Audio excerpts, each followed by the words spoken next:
Bonjour à toutes et à tous et bienvenue dans cette nouvelle saison du fauteuil Touchdown Actu. On est là ensemble pour cette première semaine de NFL. Ravi de vous retrouver pour cette nouvelle année dans la Grande Ligue, notre sport américain préféré. Je suis Raphaël, vous l'avez reconnu cette semaine, ce n'est pas Alain qui a l'honneur, le privilège d'animer le premier fauteuil de la saison. Je vais essayer de le remplacer du mieux que je peux, faire aussi bien que lui, je l'espère. Mais pour m'accompagner, j'ai choisi une petite aide, la crème de la crème de notre site, pour m'aider à co-animer cette émission, à co-animer ce premier fauteuil. Il est avec moi, c'est Victor Rouillet. Comment tu vas, Victor? Bonjour Raphaël, bonjour à tous. Écoute, les flatteries, ça marche toujours avec moi, c'est très gentil à toi. Non, mais c'est vrai qu'on le rappelle, hein, pour ceux qui peut-être sont passés à côté d'infos, Alain n'est pas là parce qu'il est sur M6 et il se prépare pour les commentaires du match de 19h. Effectivement, donc Alain est sur M6 avec Grégory. On en reparlera un peu plus tard dans l'émission. Il se pourrait qu'on arrive à avoir des petites nouvelles d'eux. Enfin voilà, donc restez bien avec nous pour avoir des nouvelles là-dessus. Donc, cette semaine, au sommaire de l'émission. Alors, attendez, par contre, je ne vois pas. Alors, Camille, est-ce que tu peux m'aider? Je ne vois pas les questions du chat, s'il y en a, ou même les remarques. Je ne sais pas si je peux avoir une aide là-dessus. Euh, Et voilà, les premiers couacs du live. Voilà, on essaie de remplacer le grand patron et puis on.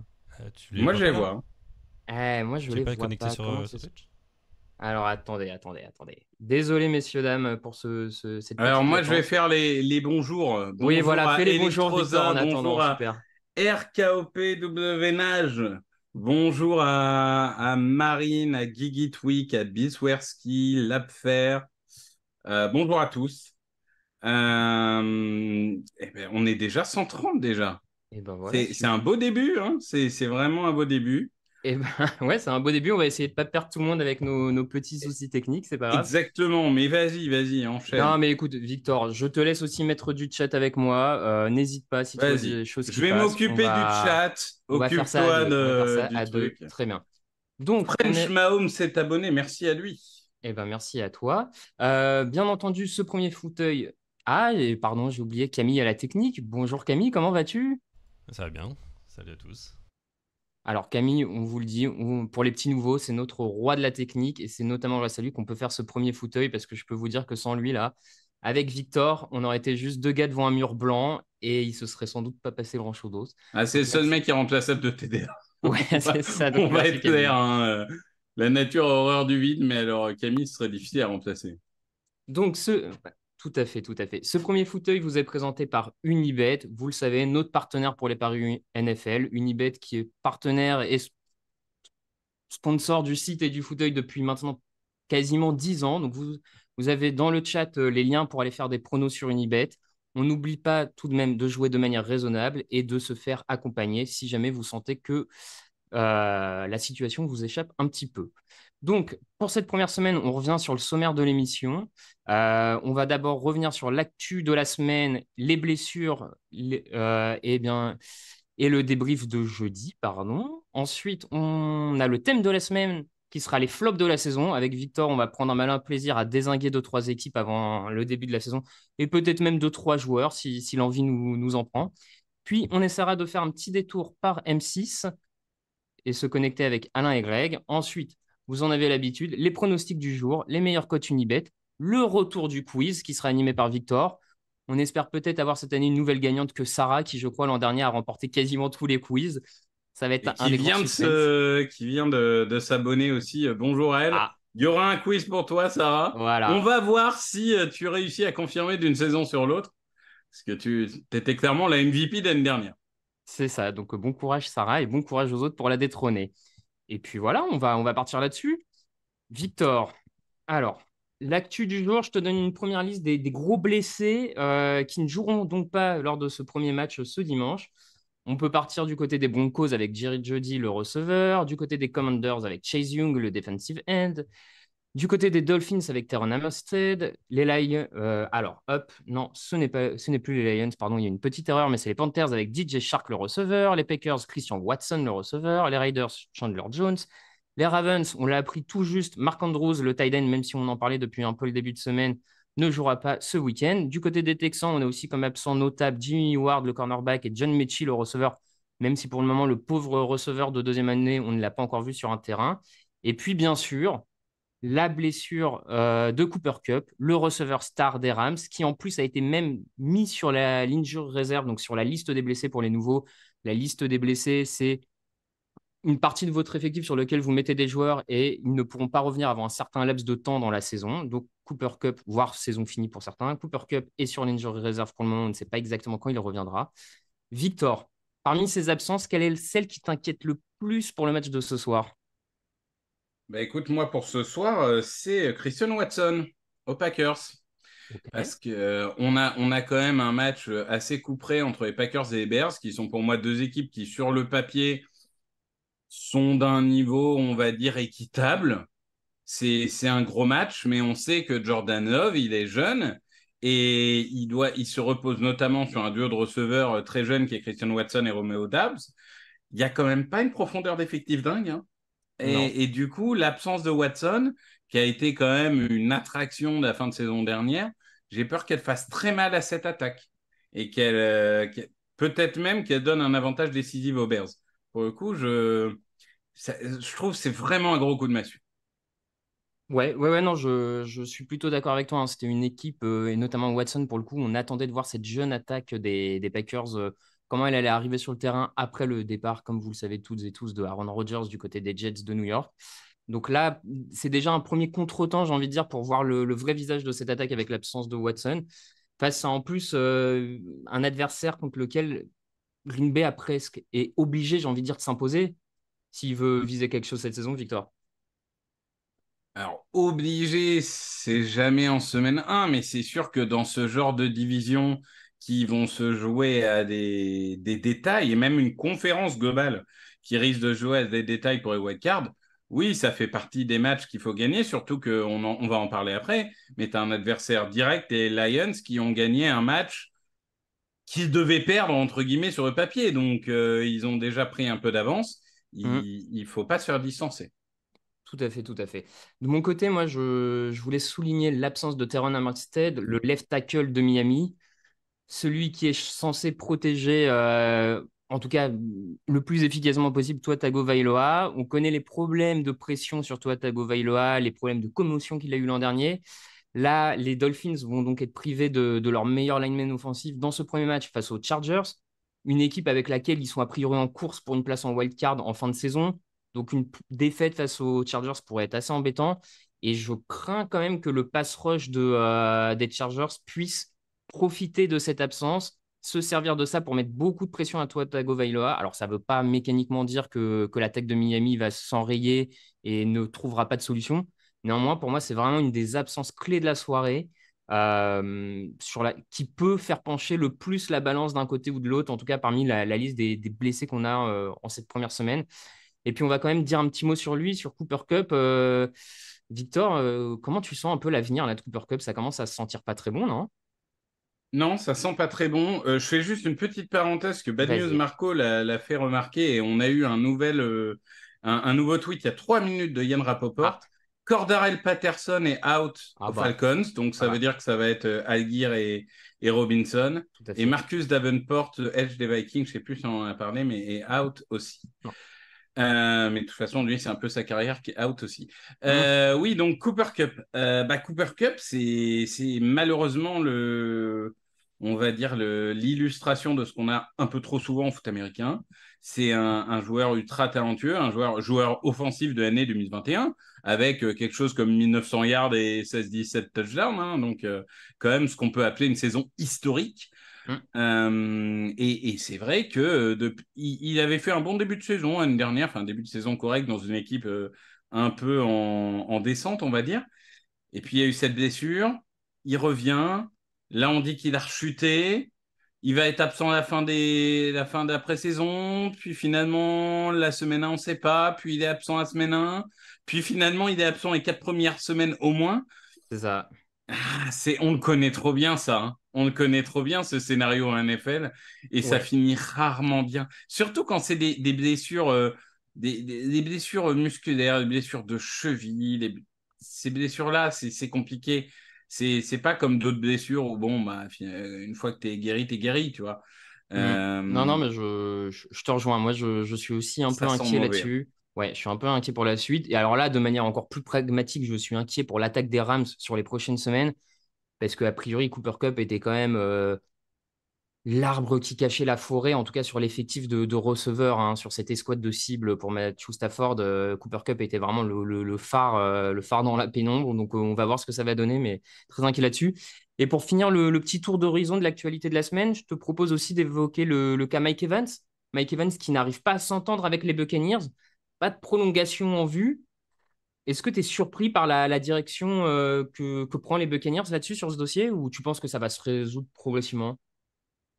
Bah écoute, les Buccaneers, c'est une équipe qui va devoir amorcer quand même une certaine reconstruction parce qu'aujourd'hui, ils n'ont pas de quarterback. Est-ce que vraiment tu dois à tout prix garder Evans, Godwin et toutes tes stars défensives?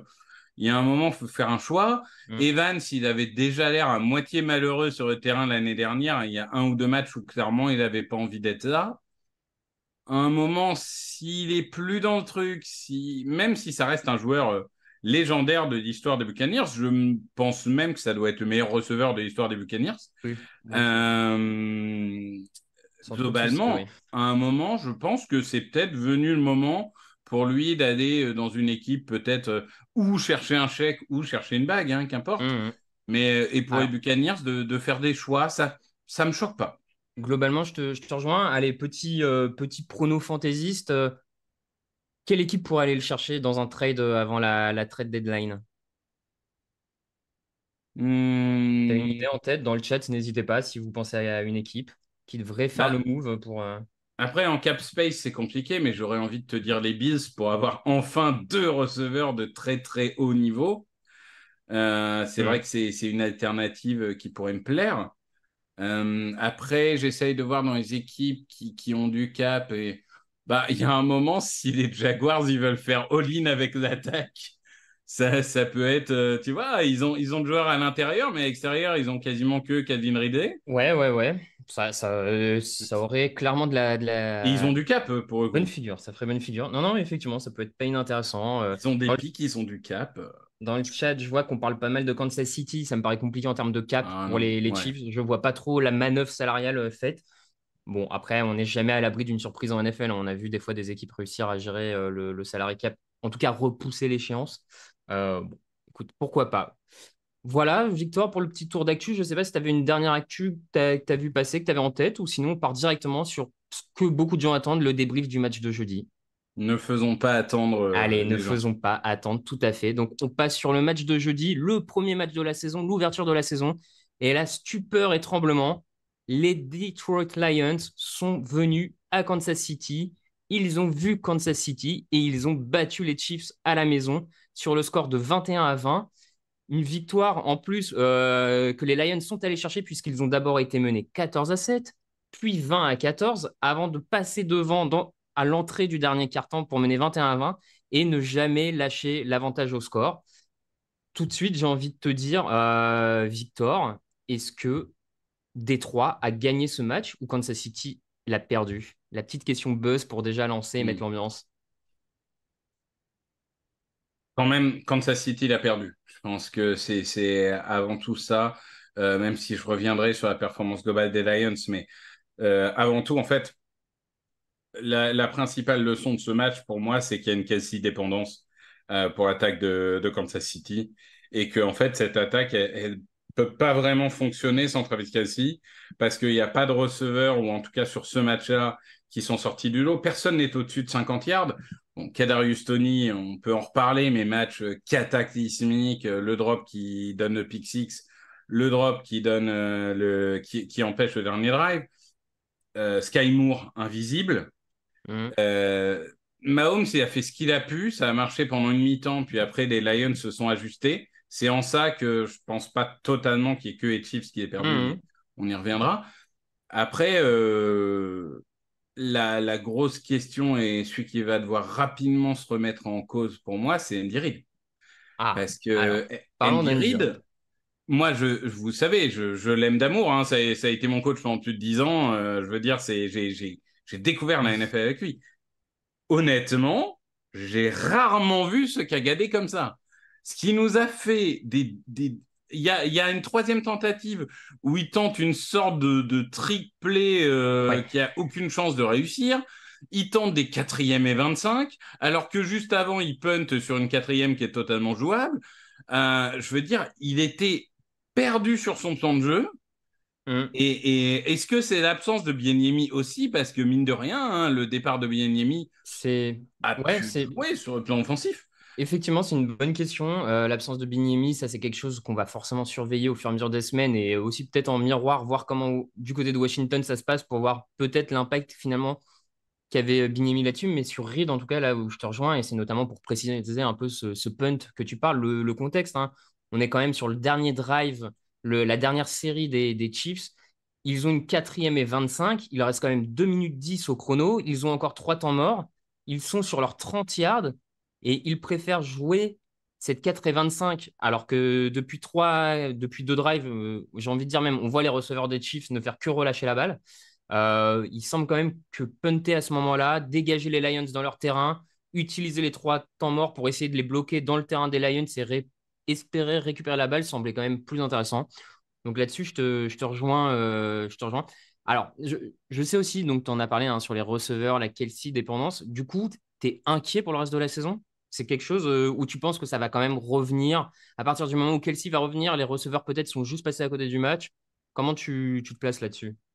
Oui, on ne peut pas juger sur un match, hein. Si Tony se remet la tête à l'endroit et que Sky Moore devient le receveur qu'on espère et que en gros ça tourne comme en fin de saison dernière, je me fais pas trop de soucis. Je me fais pas de soucis dans le sens, je suis pas en train de dire les Chiefs vont pas aller en playoff, etc. Machin. Hmm. Je pense juste qu'au moment où il va y avoir des grosses échéances contre les Bengals, les Bills ou autres, il va falloir quand même avoir des solutions. Et Kelsey, il va falloir qu'il revienne en forme parce que si ça commence à devenir aussi ce genre de blessure, alors apparemment il aurait évité le pire, hein, mais s'il commence à se blesser régulièrement, ça peut être un vrai souci. Il va falloir qu'il retrouve un jeu de course aussi, hein, encore et toujours. Hmm. Donc globalement, pour l'instant, j'ai envie de dire test de l'accident, Ouais. mais attention à pas faire un faux départ non plus, quoi. Oui, oui. Alors, tant restons sur les perdants et bien entendu, on reviendra sur les Lions bien après, vous inquiétez pas. Est-ce que tu n'as quand même pas été aussi un peu inquiété par la ligne offensive là, de Kansas City et Jawan Taylor qui a semblé en faire des faux départs toute la soirée? Alors, il a été sifflé en fin de match, mais Non, mais disons que les arbitres ont été gentils parce que alors là, pour le c'est même coup, pas qu'il faisait des faux départs. C'est on- qu'il était aligné avec son en receveur. plus, il était aligné avec son receveur. Il y Il avait était entre les même faux plus départs et oui, aligné oui, sur oui, la tout ligne à fait. offensive. C'était hallucinant. Parce que il y a ce débat, il existe sur certains joueurs depuis des Hum, années, dont Lane Johnson, sur ces joueurs qui, entre guillemets, sont dans la zone grise et arrivent à pas se faire choper. Ok. Cela étant dit, là, hum. c'était pas la zone grise. Là, il y avait une seconde de faux départ. Il y avait déjà un mauvais alignement. Ouais, Donc, ouais, non, il nous a inéligible tout fait même là. downfield, hein, Ouais, je ouais. pense que ça tombe sous cette catégorie-là. Et derrière, il parle de... Non, non, il aurait dû être sifflé 12 fois, franchement. Ouais, non, non, mais je te rejoins, hein. C'était quand même pour souligner la petite difficulté qu'a eu cette nouvelle paire de tackles, Donovan Smith, Jawan Taylor du côté des Chiefs. On a senti qu'ils ont été en difficulté. Et alors, ça peut nous permettre de faire la transition et d'aller vers les Lions en difficulté parce que notamment, il y a quand même un pass rush de Détroit qui est monté en pression au cours du match et notamment le jeune Hutchinson. Je ne sais pas si tu étais un grand fan de lui à la fac ou pas, mais en tout cas, déjà l'an dernier, il avait quand même fait une belle saison rookie assez honorable. Là, on a l'impression, Victor, qu'il est en train de trouver son rythme de croisière, j'ai envie de dire, le petit Chinson. Ah bah moi, quand Travon Walker a été pris 1, j'ai hurlé, hein. Pour moi, c'était Hutchinson et ça faisait même pas de débat. Déjà, l'année d'avant, je l'avais dans mon premier tour de draft. Donc, non, moi, je trouve que globalement, en fait, la clé de la réussite des Lions cette année, c'est pas tellement l'attaque, c'est de faire enfin progresser cette défense. Parce que c'est cette défense qui a coûté des matchs l'année dernière, Hmm. la plupart Oui, du oui, temps. ah bah, clairement. Donc là, on a eu CJ Gardner-Johnson qui a fait un bon premier match. Hmm. Brian Branch, premier match en NFL, pick 6. Jack Campbell, premier match en NFL, on l'a vu faire 2-3 passes déviées, plutôt pas dégueu. Aidan Hutchinson, bon bah, énorme tout Hmm. au long du match. Il a 3 quarterbacks hit, je sais Tout à même pas fait. combien il a de pression, mais ça doit être 8 ou 10.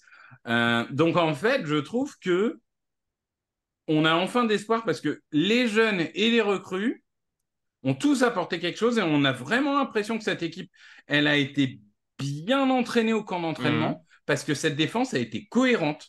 Il n'y avait pas d'erreur de communication. Et franchement, prendre 21 points enfin 20 points du coup, de facto, Oui. par Ouais. Kansas City, c'est loin d'être déshonorant, quoi. Je veux Non, non, dire, c'est globalement, non, bravo à eux. effectivement, juste pour préciser, donc la ligne défensive, hein, quand même, qui réussit 7 quarterback hits sur Mahomes. Alors, bien sûr, certains diront il n'y a pas le sac, mais enfin, Patrick Mahomes reste un quarterback très compliqué à saquer et il a encore élevé son niveau de jeu dans ce domaine-là. Donc, déjà, ne serait-ce réussir des quarterback hits sur lui, c'est pas si mal.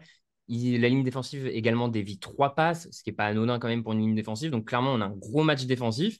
Et du coup, est-ce que tout ça, Victor, ça te fait dire que les Lions, tu parlais de bon coaching, etc. Est-ce que la hype Lions est méritée, d'après toi, sur ce premier match? Non, j'achète pas encore la hype. Par contre, On est deux. je trouve qu'il y a des bases solides. C'est-à-dire une défense en progrès, un Mhm. coaching qui sait où il va, une équipe qui arrive à gagner sans une grosse performance de l'attaque, et ça, c'est à souligner. Hein, Ouais, je veux alors dire, attends, je te coupe tout de suite, mais pardon, hein, mais l'attaque quand même, par rapport à ce qu'on a vu l'an dernier de l'attaque des Lions, est-ce qu'elle n'était pas même un peu moins bonne finalement que l'an dernier, cette non, attaque? c'est un mauvais match offensif. Hein. Ils marquent Ouais. 14 points. Globalement, ils font des turnovers coûteux. Non, globalement, c'était pas un bon match de l'attaque, mais pas au point où c'est ultra, pas au point où je suis ultra inquiet en fait. C'est un mauvais match Mhm. face à une bonne défense, face à une défense de gambler qui a su prendre les opportunités. S'il n'y a pas les petits fumbles et tout, ils en mettent 7 ou 10 de plus. Bon, voilà, Sam Laporta, on a vu très bien pour un premier match et il va progresser de semaine en semaine. Jamir Gibbs, ça c'est un peu mon seul Très point peu noir du utilisé quand même, hein. coaching. C'est mon seul point noir du coaching, Ouais. vraiment sous-utilisé à mort, alors que je sais pas, mais à chaque action, on À chaque voyait action, qu'il ouais. avait 4 Montgomery dans les jambes. Hein. Tout à fait. À chaque action, bah, il y en a notamment une course où il gagne plus d'une dizaine de yards, il obtient le first down. Et Ouais. derrière, c'est Montgomery qui fait cinq Mais six portées de suite. c'est Le ça, il fait pauvre. 18 yards, je crois, et derrière, Montgomery, il fait Ouais. 3 yards, 3 yards, 3 yards, 3 yards, 3 yards. Putain. Non, non, Pourquoi pas? vraiment, vraiment, Jamir Gibbs, il faut utiliser plus. Mais enfin, en tout cas, voilà, c'est un rookie. Ils ont peut-être pas voulu le cramer pour le premier match, j'en sais rien. Tu vois, qu'importe. Oui. Mais en soi, oui, mauvais match, enfin, match moyen d'attaque. Mais il y a des armes pour progresser. Et on a vu l'année dernière qu'ils sont capables de faire mieux. Mhm. Et de l'autre côté, voilà, défense en progrès, équipe qui sait gérer des matchs, qui panique plus, qui a pas de complexe. Non, écoute, moi j'ai été ultra sceptique à l'arrivée de Dan Campbell. Ouais, Et, bah, comme beaucoup, hein, on va pas se mentir. et je trouve que bah, la sauce prend, c'est un meneur d'hommes et apparemment les mecs ils ont envie de suivre. Je suis d'accord, clairement. Tu sens qu'il a créé une équipe, une cohésion autour de lui et de sa personne. Il y a une mentalité, on sent qu'il y a un plan de jeu en tout cas. Ils étaient venus à Kansas City pour courir notamment, ils l'ont bien fait. Moi, je reste de mon côté un peu inquiet sur les squads de receveurs, hein. Bon, là, c'est Reynolds qui fait un pas mauvais match, mais en numéro 2 ça reste encore très, très léger à mon avis, donc ça risque peut-être de leur coûter un peu cher. Bah, numéro 2 théoriquement, c'est Jameson Williams, mais bon, Ouais, bon, entre voilà, on blessure et va attendre de voir. suspension, hein. C'est ça. Bon, Jared Goff, hein, je donne sa fiche de stats quand même, 22 sur 35, 253 yards, un touchdown, propre. C'est du Jared Goff dans le texte, hein, pas d'erreur, mais en même temps, on a vu sur certains replays qu'il a peut-être manqué des fois des passes en l'opportunité de passer en profondeur, de big play pour aller chercher des touchdowns. Voilà, on sait ce que vaut Jared C'est Goff, hein, Jared Goff, quoi. c'est ça. Bon, C'est... écoute. Mais par contre, il est à une cinquantaine de passes de battre record absolu Sans être de nombre intercepté. de passes sans être intercepté. Il Oui. a passé Brady et il reste Brady, parce qu'il y a Brady 2018, Brady 2022. Donc. Il a Mhm. passé Brady, il est troisième, et il reste Brady et Rogers. Et il peut dépasser Brady et Rogers. Bon, écoute, Ce que vous on voulez va que je vous dise. voir, on va voir les stats, hein. C'est la magie des stats, on va dire ça comme ça. Sinon, globalement, pour un premier match de reprise de saison, heureux. Oui, moi j'aime bien quand c'est serré, quand ça se joue jusqu'au bout, etc. L'année dernière, on avait quand même eu une équipe qui avait écrasé l'autre. C'est toujours un peu moins rigolo. Donc au moins, il y avait du suspense. On était là à râler à 4 heures du matin sur les actions, les choix de jeu, les machins. Je dis ça parce que toi et moi, on faisait partie des gens qui le Oui, regardaient en oui. live. Donc oui, bah, le football est de retour. Écoute, je suis très content. Et il sera de retour encore ce soir. C'est ça. Il va falloir attendre de voir le reste des matchs ce soir pour avoir une première vision de cette première semaine, hein, mais bon, même si on sait que généralement les premières semaines en NFL, c'est plutôt avantage aux défenses qu'aux attaques. On va voir si cette semaine fait mentir la tradition, on va dire ça comme ça. Bon, Victor, je crois qu'on a à peu près tout dit sur ce débrief Lions-Packers. Pardon, Lions-Chiefs, à moins que tu aies une dernière remarque. Écoute, non, je pense qu'on a à peu près fait le tour. Si, quand même juste dire que la défense de Kansas City, par contre, a fait un bon match. Parce C'est que vrai. finalement, ils prennent que 14 points.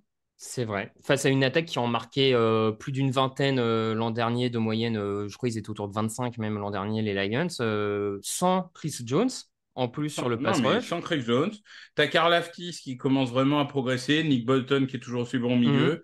McDuffie très bien dans la secondary. Donc, toutes ces jeunes pousses des Chiefs qui sont là et globalement, ils n'ont pas à rougir. Ils ont pris 14 points. C'est pas à cause d'eux s'ils perdent le match. On est bien d'accord. Et ben du coup, on vous propose de passer au thème de la semaine. Alors, cette semaine, on a décidé avec Victor, parce qu'on a un peu les grincheux de la rédac, peut-être. Je ne sais pas si on peut se qualifier comme ça, Victor, mais À moi, oui, mais ça, les gens le savent. les nouveaux vont le Toi. découvrir. Voilà, les nouveaux vont le Ouais. découvrir. On a décidé de vous parler des flops de la saison. Alors, tout de suite, on va mettre les points sur les i. Flop, ça peut vouloir dire plusieurs choses. Ça peut vouloir dire une équipe qui se casse complètement la gueule, on va dire ça, désolé pour le vocabulaire, mais des fois, ça peut être aussi une équipe qui déçoit par rapport aux attentes qu'on avait sur elle, qu'on avait misé. Voilà, donc ça ne veut pas dire qu'on va vous parler d'équipes qui vont avoir un bilan de 4 victoires, 13 défaites. Non, non. Mais voilà, c'est des équipes qui, on pense, vont potentiellement nous décevoir. On reviendra vers vous sur le chat plus tard pour voir vous quels sont vos flops. Mais je vais laisser l'honneur à mon invité, Victor, qui est ton flop de la saison. Et je crois qu'on va vers le nord du pays, en tout cas quand je dis le nord du pays, le nord des États-Unis. Oui, on va du côté de Minnesota. Oh. Alors, je suis celui qui prend le moins de risques des deux, vous allez le voir. Mais malgré tout, je trouvais assez incontournable de parler de cette équipe parce il y a une chose en NFL, c'est que la NFL est une ligue ultra homogène. Ça, personne ne peut l'enlever. Et il y a Mhm. des années où la pièce tombe du bon côté. Et il y a des années où la pièce tombe pas du bon côté. Les Vikings, l'année dernière, ils font 13-4. Sur les 13 victoires, il y en a Ouais. 9 qui se jouent à 7 points en moins. C'est démentiel. Tous les matchs, on repense aux Bills, on pense à ces matchs-là, tous les matchs se jouent sur un petit fumble, une interception, un machin, etc. Cette équipe, j'ai peur qu'elle soit vraiment un one-year wonder. Mhm. En plus, pour moi, il y a des vraies failles dans cette équipe, notamment en défense. Je trouve qu'ils perdent, comment dirais-je, ils perdent du talent tous les ans et ils font des drafts catastrophiques. Du coup, ils en rajoutent pas beaucoup. Globalement, il reste que Daniel Hunter, mais qui est vieillissant. Et ce qui sera à ce niveau-là, bon, on verra. Et tu crois pas que, pardon, hein, mais tu crois pas que l'arrivée de Brian Flores en coordinateur défensif peut un peu aider cette défense à repasser un cap, on va dire ça comme ça? Ben, d'un dauphin, t'en fais pas un requin, quoi. Et Pardon. quand tes deux leaders, c'est Danny Hunter et Harrison Smith, Mhm. ça sent plus l'EHPAD que la folle jeunesse, quoi. Donc, c'est vrai que en plus, on est quand même dans une division où toutes les autres équipes sont vraiment dans la folie de la jeunesse, etc. Tu vois, ils finissent la saison quatrième de la division, ça me choque même pas. Ah oui, quand même, quatrième, ok. Je C'est pas pense que anodin. je dis pas qu'ils finiront forcément quatrième, mais je pense que il y a un monde où tout se passe mal. Cousins, il est dans sa dernière année, Et tu crois pas il que en cette a attaque quand marre. même peut suffire, Justin Jefferson, Cousins, ce duo peut suffire quand même à faire gagner suffisamment de matchs aux Vikings pour que ça le fasse et que ça prenne le titre de division? Bah, cette ligne offensive, moi, à part Dariso, là, pareil, elle a surperformé l'année dernière, mais Cleveland Ezra, les Ed Ingram, les Brian Hmm. O'Neill, pour moi, ça reste des joueurs moyens. T'as Justin Jefferson et t'as Kirk Cousins. OK. Derrière, au niveau du running back, t'as Alexander Mattison. On verra. Il a pas été inintéressant, hein. Hmm. Loin de là, mais bon. Et en receveur, t'as Jordan Addison, rookie, donc on verra bien. Et KJ Osborne, bon, c'est bien, mais c'est pas non plus formidable. Ils choperont des matchs, mais j'ai une mauvaise vibe sur cette équipe. Ok, alors écoute, je regardais un peu dans le chat hein, les réactions des viewers, auditeurs, Twitchers, je ne sais même plus quel terme il faut utiliser. Globalement, eh ben, écoute, pas mal sont plutôt d'accord avec toi, hein. Beaucoup ne seraient pas si surpris que ça de voir les Vikings se planter. C'est vrai qu'on nous parle du bilan de l'an dernier qui était un poil trompeur, hein, notamment avec ses marges de victoire et ces matchs un peu, on se rappelle le match contre Buffalo qui tombe dans leurs mains d'une manière, ça, j'ai enfin, je ne crois pas que ça puisse arriver 2 années de suite. Donc clairement, écoute, les auditeurs ont plutôt l'air d'être dans ton sens. Du coup, c'est peut-être moi qui vais les choquer un peu plus avec mon flop de la saison. Alors, puisque moi, en flop, messieurs, dames, je vais vers les Buffalo Bills. Oui, oui, oui, vous l'avez bien entendu, les Buffalo Bills. Et oui, Victor connaît mon flop depuis une semaine, donc il a eu le temps de s'y faire et de retravailler sa réaction surprise. Les Bills, pourquoi? J'ai peur. Je crains que Buffalo a raté. Alors, rater sa fenêtre de tir, c'est un grand mot quand on a un quarterback comme Josh Allen. Qu'on s'entende bien. Néanmoins, je pense qu'ils sont passés à côté de quelque chose ces 2 dernières années, et notamment cette finale AFC contre les Chiefs, où ils se font remonter à la dernière seconde. Je vois à Buffalo une défense vieillissante, un Von Miller qui pour le moment ne joue pas, va peut-être revenir, mais dans quel état? J'aime beaucoup hein, la paire de safety, Poyer, Micah Hyde, mais c'est quand même vieillissant, ça Et accumule c'est les déjà bobos. blessé. Voilà, ça accumule les bobos depuis quelques saisons. Tredavious White, on est dans le même état. On a une ligne défensive qui est peut-être en termes de qualité, de quantité la plus profonde de la ligue, et pourtant qui ne performe pas au niveau qu'on pourrait l'espérer. Je veux dire, le pass rush des Bills, ce n'est quand même pas le plus dominant de cette ligue. Alors bien sûr, quand je vous dis flop, je ne suis pas en train de dire que Buffalo va finir la saison avec 4 ou 5 victoires. Entendons-nous bien, Josh Allen, déjà, un quarterback comme ça, dans la force de l'âge, ça te rapporte un certain nombre de victoires. Il y a zéro souci là-dessus. Par contre, beaucoup les voient comme des sérieux prétendants au titre. Et je crains, j'ai peur que Buffalo, en fait, ne soit pas prétendant au titre cette année. Victor, qu'est-ce que tu en penses? Je suis assez d'accord avec ça. On a quand même l'impression qu'il y a un truc qui s'est brisé dans ce match légendaire face aux Chiefs. Parce que l'année dernière, il faut le rappeler, ils vont en playoff, mais ils se font littéralement humilier par Cincinnati. À Buffalo, en plus, si je dis pas de bêtises. Donc quand même, ça fait mal. Il y a une AFC qui est plus concurrentielle que jamais. Hmm. Une division qui est plus concurrentielle que jamais. Et en effet, on commence à se demander s'ils n'ont pas laissé passer l'opportunité au fil du temps avec des drafts. Je sais que je suis très focalisé draft, mais bon, c'est ma déformation. Hmm. Mais des drafts moyennas quand même depuis des années, et je pense que ça aide pas. Là où les Jets, par exemple, qui vont drafter le joueur offensif de l'année, enfin le rookie offensif de l'année et le rookie défensif de l'année, bah forcément, ça change une défense. Et puis, ce qui m'inquiète, c'est en effet que c'est un peu un infirmerie football club. Parce que Jordan Poyer, Micah Hyde et Tredavious White, je les adore, mais enfin, on est au début de la saison, ils ont déjà tous des petits bobos, quoi. Ouais. Euh, Alors, c'est compliqué. C'est bah, écoute, compliqué. je suis heureux de voir que tu es un peu sur la même longueur d'onde que moi. Je vais me permettre de répéter nos arguments parce que malheureusement, je viens de voir que plusieurs auditeurs ont eu la pub, hein, la pub qui sur Twitch maintenant a l'air de Aïe, se aïe, lancer un peu aïe. n'importe quand. Et quand vous n'avez pas d'abonnement, visiblement, vous ne pouvez pas nous entendre. Donc, on va essayer de résumer quand même tout ça rapidement. Donc, moi, je disais que je trouve que la défense est vieillissante, beaucoup impacté par des blessures, des joueurs qui ne performent pas au niveau qu'ils le devraient. Donc j'ai peur que cette défense n'arrive pas à tant aider que ça Josh Allen. Et de son côté, Josh Allen, moi je trouve, hein, en tout cas l'attaque qu'il mène, bah, finalement, il y a une ligne offensive qui pose question. Il n'y a quand même pas de grands joueurs sur cette ligne offensive. Il y a une escouade de receveurs qui est menée par Stephen Diggs, très bien, mais enfin, ça va faire depuis plusieurs mois que Diggs nous parle d'envie d'aller voir ailleurs, fait la tête. C'est un peu une bombe à retardement. On rappelle quand même qu'il est parti de Minnesota dans les mêmes conditions. Donc, le voir faire le triplé serait peut-être pas si étonnant que ça. Et à partir du moment où tu perds Diggs, alors il y a le tight end Kincaid, jeune rookie qui a été drafté, peut-être ça peut l'aider. Mais voilà, je sais pas. Alors j'entends sur le chat, on nous parle du coaching hein, qui est très bon du côté de Buffalo et qui peut permettre de maintenir tout ça. C'est vrai, peut-être. Et c'est vrai qu'une partie de notre peur du flop des Bills est peut-être un peu irrationnelle. Mais en tout cas, voilà, nous, on a une mauvaise impression des Bills. Et donc, on a un peu peur qu'ils flopent à ce niveau-là. Et sur le chat, je voyais une très bonne remarque de Ilou. Et là-dessus, une remarque contextuelle, on va dire ça comme ça, et je suis plutôt d'accord avec lui, puisqu'il nous écrit, il y a surtout le fait que les Bills dégagent une impression de régression alors que toutes les autres équipes de la conférence ont l'air de se renforcer. Et je suis plutôt d'accord avec ça. Je trouve quand tu regardes, alors peut-être les Chiefs, on peut mettre un peu de côté, mais en tout cas, les Bengals, à mon sens, donnent l'impression de se renforcer. Les Jaguars se renforcent. Les Dolphins ont l'air de se renforcer. Les Chargers ont l'air de se renforcer. Enfin, moi, je trouve que beaucoup d'équipes en AFC ont l'air de se renforcer parmi les prétendants, voire outsiders. Et ce n'est pas le cas des Bills, à mon sens. Donc,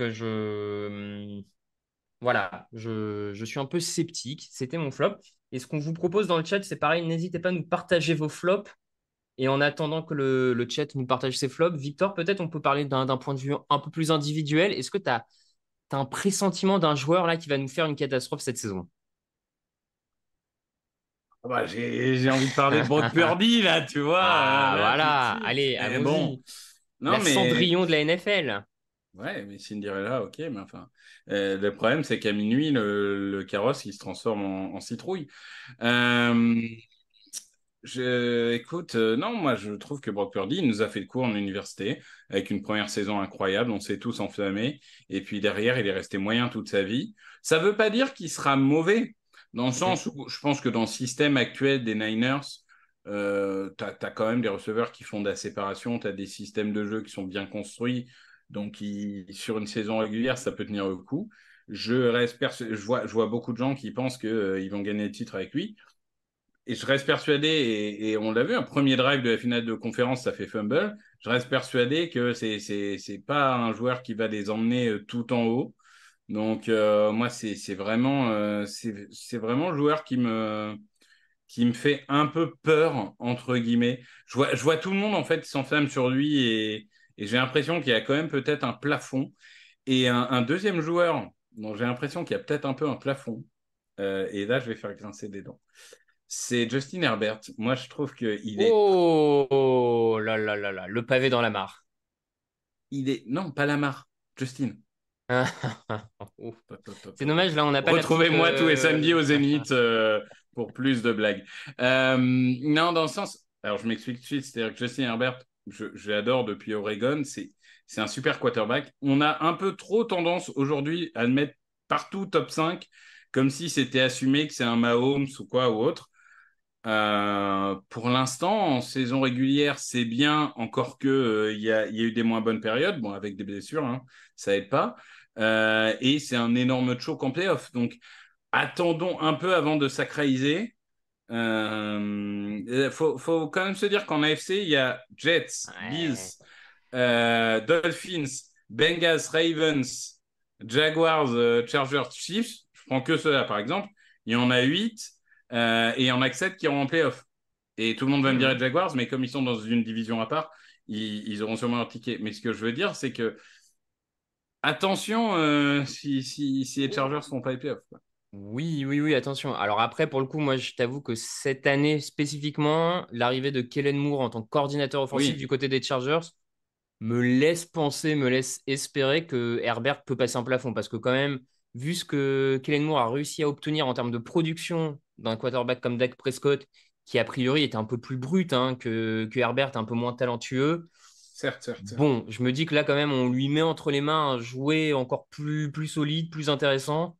J'ai quand même envie de croire que cette saison, Herbert peut vraiment passer un cap. Alors après, est-ce que ça sera encore suffisant? J'ai lu dans le chat hein, que certains disaient qu'il manquait peut-être un peu de leadership. C'est vrai que c'est une remarque qui a souvent été faite sur Justin Herbert, notamment à l'intersaison. Mais alors, pareil, en miroir, on va dire que justement, pas mal d'échos des camps. On dit que Herbert avait pris un peu un vrai rôle de leader et avait pris du poids et de la stature dans le vestiaire. Donc bon, écoute, ça c'est toujours des échos Toujours des camps. difficile Voilà, ouais, d'évaluer le c'est leadership ça. d'un joueur Quand sans on être n'y est dans le pas, vestiaire. non, on est bien d'accord. Écoute, Tu ce vois. sont Il y a juste des des mecs, au échos. bout d'un certain nombre de saisons, tu le sais, Hmm, mais et même, faut suivre les équipes, hein. Par exemple, chez nous, les gens, tu vois, chez nous, aux Eagles, les gens connaissent Fletcher Cox depuis des années et Brandon Graham est longtemps resté dans l'ombre. Maintenant, il est un hmm. peu plus en lumière, alors que ça fait 10 ans qu'on sait très bien que le leader dans ce vestiaire, c'est Brandon Graham. Et les gens Ouais, n'écoutent que Brandon Graham, alors que Fletcher Cox a le charisme d'une huître. Et tu vois, enfin, il y a un moment, ça, c'est aussi équipe par équipe. Enfin, bien et c'est sûr, au oui, fil oui. des années que tu finis par avoir. Je pense pas que tu puisses dire au bout de 2 ans, c'est un leader ou c'est pas un leader. Tu as des mecs qui sont naturellement des leaders. Burrow et Hurts, jour 1, tu avais l'impression que les mecs, ils avaient jeté dans un mur pour eux. C'est Bon, vrai. Non, non, mais tant mieux. Il y a des mecs qui ont ce charisme naturel, mais il y en a d'autres qui l'ont pas forcément. Est-ce que Tom Brady, dans le premier triplé, c'est un leader hors du commun? Est-ce que c'est lui qui parle le plus fort dans le vestiaire? Je suis je suis pas pas sûr, tu certain non vois. plus. Ouais, ouais, non, je te rejoins. Faut du temps. Alors, je te propose quelques-uns des flops proposés par nos auditeurs et tu me dis ce que tu en penses. Alors, on a les Jets. Forcément, les Jets peuvent revenir dans cette catégorie parce qu'il y a tellement d'attentes autour d'eux que voilà. Bah, ils ont tout sur le papier pour réussir, mais c'est Jets, quoi. Ouais, ouais. Non, alors, les Jets, on a Denver. Alors, si ceux qui ont mis Denver veulent expliquer pourquoi, je suis preneur parce que je pense qu'ils ont tellement touché le bal en dernier que de toute façon, je Bah, vois de pas toute très bien façon, Denver, moi, je les vois pas en playoff. Donc, au pire, ils sont pas en playoff, c'est normal. Ils sont en playoff, c'est une bonne Ouais. surprise. Je vois Seattle, pareil, je vois pas trop comment Seattle pourrait flopper. Moi, je pense que Seattle a un des effectifs les plus complets de la NFC. Hmm. Et je pense qu'ils vont encore être très bons cette année. Ouais, ouais, pareil, j'ai un bon pressentiment sur Seattle avec une défense qui, à mon avis, va être bien meilleure que l'an dernier. Ça devrait aider cette attaque. Et puis après, je vois quelques Niners quand même. Donc, sans doute liés à Brock Purdy, potentiellement. Puis c'est vrai ils ont eu du mal à conclure quand même ces dernières saisons. Ah bon, pareil, on a Desmond Reader, mais alors là, est-ce que Desmond Reader est vraiment. Desmond Ridder, s'il devient très bon, c'est une bonne surprise. Enfin, Ouais, c'est c'est toujours ça. pareil. C'est que même s'il est nul, est-ce que ça sera un flop pour autant? Nul, je pense pas, mais en tout cas, oui. Et de toute façon, ce sera pas à base de l'attaque d'Atlanta. Ah, et puis on a bien sûr quelques Dolphins où là, on a un mélange entre les blessures, enfin, ouais, ouais, Super Bowl Eagles Dolphins, hein. C'est annoncé, c'était annoncé Ah, au Hard Rock Café, ouais. hein. C'est vrai. Émission que vous pouvez réécouter bien sûr sur toutes nos plateformes de podcast. N'hésitez pas.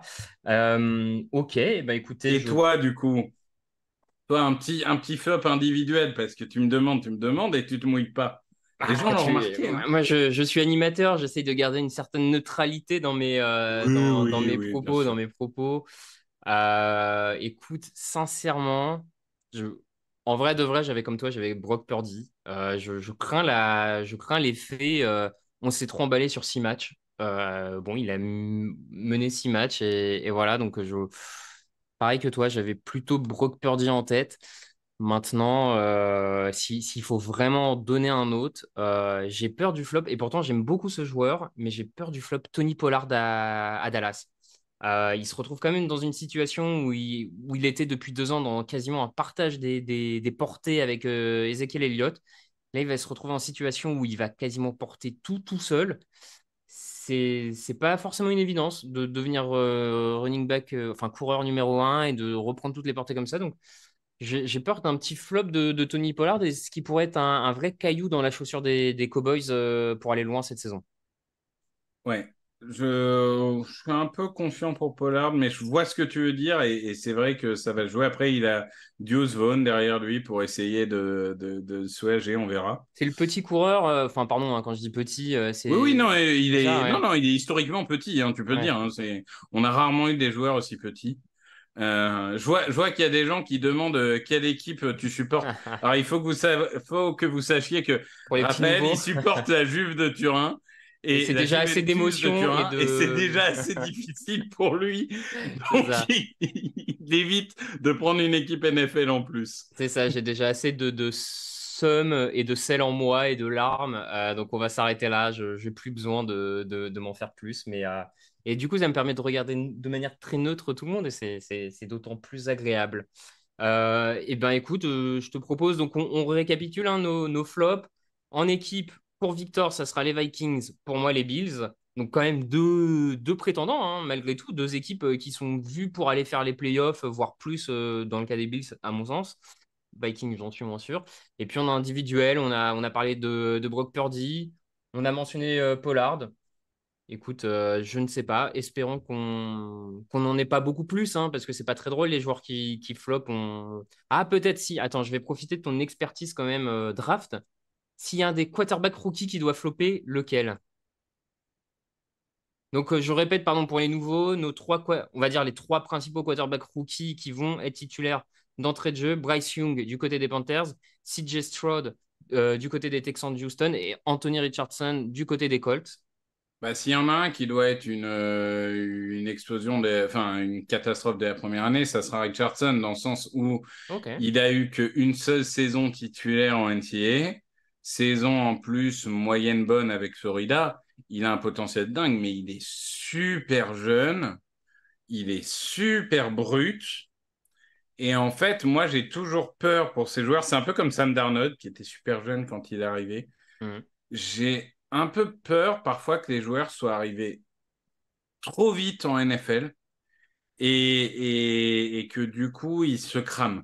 Après, voilà, t'as des joueurs qui s'en remettent. Peyton Manning n'a pas été bon la première Oui, année, il bien a été sûr, bon bien derrière. sûr. Trevor Lawrence, bon, il y avait Urban Meyer, mais il n'a pas été bon la première année. Mais tu as aussi des mecs comme Darnold qui s'en remettent jamais. Ou comme Zach Wilson, si tu veux, même si Zach Wilson, t'es plus vieux. Mais dans David l'idée, Carr pour les plus anciens. Bon, alors ou David Carr, même, il avait. enfin, pour te dire, Anthony Richardson, une saison de titulaire, en gros, c'est Trey Lance, quoi.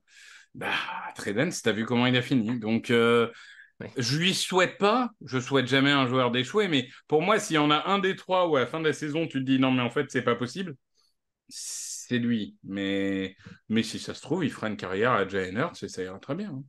Bon, écoute, on va rester sur ces belles paroles de motivation, de belle carrière. On lui souhaite en tout cas. Alors là, Victor, malheureusement, on devait aller du côté de MC, se retrouver Alain et Greg. Visiblement, désolé pour toutes et tous, mais c'est un peu plus compliqué que ça techniquement. On verra hein, si on Ah, arrive plus tard à les retrouver dans l'émission. Bon, on va voir. Vous vous doutez bien que le préparatif aux commentaires du premier match de la saison, ça nous demande aussi beaucoup de temps et de logistique, de technique et d'implication. Donc voilà, on voulait vous faire une petite surprise en ayant Alain et Greg au micro, mais ça va être peut-être compliqué. On vous tient au courant. Du coup, ce que je te propose, on va passer au pronostic. Camille, si tu peux m'envoyer le beau fichier que tu as préparé sur les pronos, que vous devez voir apparaître à l'écran normalement. J'espère que c'est bon. Moi, c'est bon, je l'ai. Victor, tu l'as aussi. je l'ai aussi. Je l'ai Bon, aussi. écoute, je pense que l'ensemble du chat doit l'avoir maintenant. J'espère. Je Et regarde. on remercie Camille, hein, qui Ah est bah là, l'architecte là, de c'est la ce folie, là. fichier. C'est royal. Alors, je vais le reprendre aussi de mon côté. Hop. Voilà, comme ça c'est parfait. Donc, vous le voyez à l'écran, et pour ceux qui nous écoutent, on va le répéter, mais donc le match de jeudi gagné par les Lions avec Alain Mattei, qui est le seul à avoir pronostiqué des trois, qui donc marque un point. Pour rappel, hein, Alain a gagné l'an dernier, donc là, je vous raconte pas comment il est. Oh, il a la victoire modeste, Il hein, a la il faut le victoire dire, hein, modeste. évidemment. Il a la victoire modeste. Il nous a pas envoyé des gifs, des emojis, des messages juste après pour dire qu'il était roi du monde, pas le genre. C'est ça, victoire modeste et défaite dure. Donc vraiment, c'est compliqué, il faut qu'on arrive à le ménager. Alors, on enchaîne sur les matchs donc, de ce dimanche et on passe avec premier choc de division, première rivalité, le match entre les Falcons et les Panthers. Les Panthers, bien sûr, donc menés, conduits en attaque par Bryce Young, le quarterback de première année. Victor, de ce que je vois, tu as joué les Falcons. Pourquoi? Parce que je pense que c'est quand même une équipe un peu plus établie, tu vois. C'est une équipe qui a son identité, qui a rajouté Bijan Robinson, mais un running back, c'est moins difficile à faire entrer dans une attaque qu'un quarterback. Mhm. Et je pense quand même que c'est une équipe qui offensivement a plus de talent. Les Panthers, il va falloir un peu de temps pour se mettre en place. Donc je trouve que c'est le choix le plus safe. Je crois que je partage et qu'on partage hein, globalement dans la rédaction, puisqu'on a tous joué les Falcons, sauf Raoul qui a joué les Panthers. Mais Raoul, il aime être différent. Raoul aime. Vous allez le découvrir. Les nouveaux vont découvrir que Raoul aime être différent. C'est une certitude. Et il Ah, aime être sixième aussi, en général. c'est vrai. Bon, en gros, quand même, qu'est-ce qui pourrait faire gagner les Panthers? Bloquer le jeu au sol des Falcons? C'est la clé? Oui, oui, Je oui. vois pas trop. Ouais, Globalement, c'est c'est ça. ça. Ouais. Mm. Bon, écoute. Deuxième match du soir, les Ravens de Baltimore face aux Texans de Houston. Alors là, unanimité du côté de la rédac. On a tous joué Baltimore. Bon, a priori, une équipe bien solide comme les Ravens de John Harbaugh ne va pas se planter d'entrée de jeu à Houston, qui a un nouveau coach, qui a un quarterback rookie, qui est une équipe très jeune, hein, les Dameon Pierce, les Jalen Pitre, etc. Victor, on est d'accord, la victoire des Ravens paraît assez évidente là-dessus. Oui, oui. Même sans Marc Andrews, On le normalement, répète, il y ouais. a assez de talent des deux côtés du terrain. On est d'accord. Ensuite, nous avons un petit Bengals contre les Browns. Pareil, nouveau choc, nouvelle rivalité de division dans la FC Nord. Et là, de nouveau, peut-être plus surprenant malgré tout, Ouais. unanimité pour les Bengals. On a tous joué Cincinnati. Je suis d'accord Bon, que ça fait le match où on a tous joué safe en prenant le favori, mais on a tous conscience que c'est un 55-45 et que c'est pas un 70-30 en fait. c'est ça. Parce que clairement, les Browns, ils ont un bel effectif. On est dans une division où j'ai l'impression la NFCS et la FC Nord. J'ai l'impression que ça fait partie de ces divisions où tu rajoutes toujours un potentiel what the fuck parce que c'est un match division. Je sais pas, c'est des divisions qui sont toujours des combats de tranchées, c'est assez Hmm. incroyable. Donc, non, non, Bengals Browns, unanimité Bengals sur les paris. Mais plus serré que Franchement, les ce. Browns Ouais. gagnent, je tombe pas de ma chaise. Non, non, mais clairement, ça peut être plus serré que ce que, bien entendu, on le rappelle pour ceux qui nous découvrent, hein, mais chacun des rédacteurs pronostique l'équipe qu'il pense voir gagner pour gagner un point. Mais c'est pas parce qu'on chacun on pense que les Bengals vont gagner qu'on pense que les Browns n'ont aucune chance de manière collective, en fait. Donc, Bien sûr.